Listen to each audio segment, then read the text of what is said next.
ఇద్దరు స్టార్స్ తోటి ఒక కొత్తగా మూవీ సాంగ్ వస్తుంది, రాబోతుంది 10 days లో. వెంకటేష్ చిరంజీవి గారి గురించి ఎలా మీరు మాట్లాడారు చెప్పండి. సో దాని గురించి మీరు ఎలా ఫీల్ అవుతున్నారు, ఆడియన్స్ ఎలా ఫీల్ అవుతారు అనుకుంటున్నారు, వాళ్ళ ఫ్యాన్స్ ఏ విధంగా? First of all Hartley congratulations, ఎందుకంటే మీ ఇద్దరు ఇట్లా ఫర్ ద ఫస్ట్ టైం ఇలాంటి సాంగ్ మీద ఒకటి రిలీజ్ చేస్తున్నారు.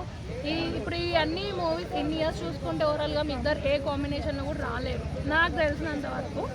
సో సాంగ్ అయితే బాగుంటుంది బ్రో, ఆబ్వియస్లీ సూపర్ ఉంటుంది, చెప్పనవసరం లేదు. వాళ్ళిద్దరు కాంబినేషన్ అంటే పాన్ ఇండియా హీరోస్ వాళ్ళిద్దరు. సో ఇంకా నెక్స్ట్ లెవెల్ సాంగ్.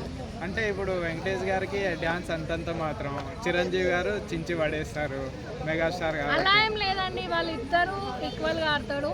ఎందుకంటే వాళ్ళిద్దరికి ఉన్న బేస్ వాళ్ళిద్దరు వీళ్ళకన్నా ఒక 3-4 years ఏజ్ గ్యాప్ ఏమో కానీ ఇద్దరు సిమిలర్గా ఆడతారు, ఇచ్చి పాడంతే. పక్క దీంట్లో అయితే స్టెప్స్ ఎక్స్పెక్ట్ చేయొచ్చు అంటారు వెంకటేష్ ఫ్యాన్స్ చేయాలి. అంటే మనం ఏమంటారు, మన బీజిఎం బట్టి మన సాంగ్ బట్టి స్టెప్స్ ఎక్స్పెక్ట్ చేయొచ్చు.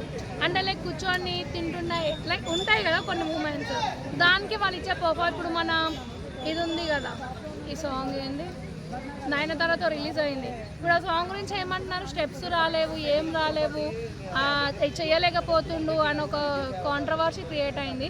సో దీని మీద కూడా అలా క్రియేట్ చేయకండి, సాంగ్ని సాంగ్ లాగా చూద్దాం, వాళ్ళ పర్సనల్ గురించి మనకు అవసరం లేదు. So fun.